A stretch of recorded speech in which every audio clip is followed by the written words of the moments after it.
Naruto, നീ കാരണം എന്റെ ഡെലിവറി റിപ്പോർട്ട് നന്നായിരിക്കും. എനിക്ക് സന്തോഷമുണ്ട്. പക്ഷേ ഡെലിവറി നിഞ്ച എന്ന് പറഞ്ഞാൽ എന്താ?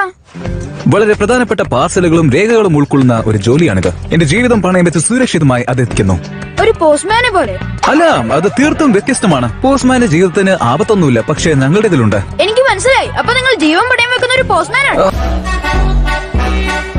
നിന്നെന്താണ് ഞാൻ രണ്ടായി കാണുന്നത്? നരുട്ടോ, നരുട്ടോ. ഒരു മിനിറ്റ്, നീ ക്ലോൺ ജിറ്റ്സു വല്ല ഉപയോഗിക്കുവാണോ? എന്നോട് മറച്ചു വെക്കണ്ട. നിങ്ങൾ ഇരട്ടകളാണോ? അല്ല. ദൈവമേ, ഇവർ രണ്ടുപേരിൽ ആരാണ് ശരിക്കുള്ള ഹിനാറ്റ എന്ന് എങ്ങനെ കണ്ടുപിടിക്കും? എനിക്ക് വട്ടുപിടിക്കുമെന്ന് തോന്നുന്നു. നിങ്ങളുടെ ശബ്ദം ഒരേപോലെ തന്നെയുണ്ട്. എനിക്ക് കിട്ടി. ഞാനൊരു ചോദ്യം ചോദിക്കാം. അതിന്റെ ഉത്തരം യഥാർത്ഥ ഹിനാറ്റയ്ക്ക് മാത്രമേ പറയാൻ പറ്റൂ. ശരി, ഹിനാറ്റയുടെ അച്ഛന്റെ പേരെന്താണെന്ന് അറിയാമോ? അത് ഫലിച്ചില്ല. എന്റെ ചോദ്യം അത്ര പ്രയാസമുള്ളതായിരുന്നില്ല. കാരണം ഹിനാറ്റയുടെ അച്ഛന്റെ പേര് എനിക്കറിയില്ല. അപ്പൊ ഇത് സുരക്ഷിതമല്ല. ഞാനതിന്റെ മുകളിൽ ഉണ്ടായതല്ലെന്നും പറഞ്ഞ് സന്തോഷിക്കേ. എടാ പീക്കര്, നിനക്ക് വട്ടാണ്. നിങ്ങൾക്ക് എല്ലാവർക്കും അറിയാവുന്നതുപോലെ ഈ കരിങ്കല്ലിലുള്ളതിലെല്ലാം പഴയ ഹൊക്കാഗെയുടെ ശില്പങ്ങളാണ്. ഇടത്തുനിന്ന് തുടങ്ങുന്നു. ഇതാണ് ആദ്യത്തേത്, ഇത് രണ്ടാമത്തെ, അത് മൂന്നാമത്തെ, ഇത് നാലാമത്തെ. അത് നിങ്ങൾക്ക് മനസ്സിലായി കാണുമല്ലോ. അപ്പൊ അഞ്ചാമത്തെ ഹൊക്കാഗെ ആരാണ്?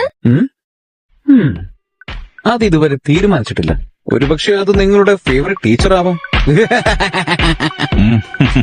ചരിത്രത്തിന്റെ ക്ലാസ് രസകരമാക്കാൻ വേണ്ടി അവസരത്തിനൊത്ത് തമാശ പറയുകയായിരിക്കും, അല്ലേ രൂക്ക?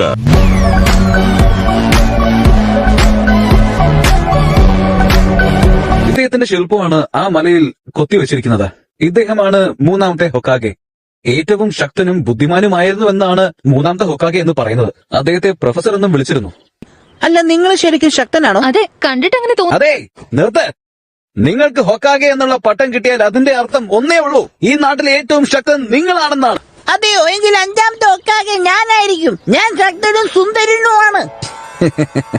ഇപ്പോഴുള്ള മാർക്കിന് നിനക്കത് സാധ്യമല്ല.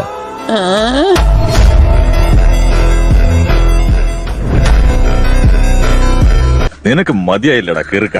ലോഡ് ഒരോച്ചിമാർ എനിക്ക് തന്ന ഈ ശരീരത്തെ നീ ഇപ്പൊ അഭിനന്ദിക്കുന്നുണ്ടോ? ഞാൻ എന്റെ കൈകൾ കൊണ്ട് നിന്നെ പിച്ച് ചീന്തും.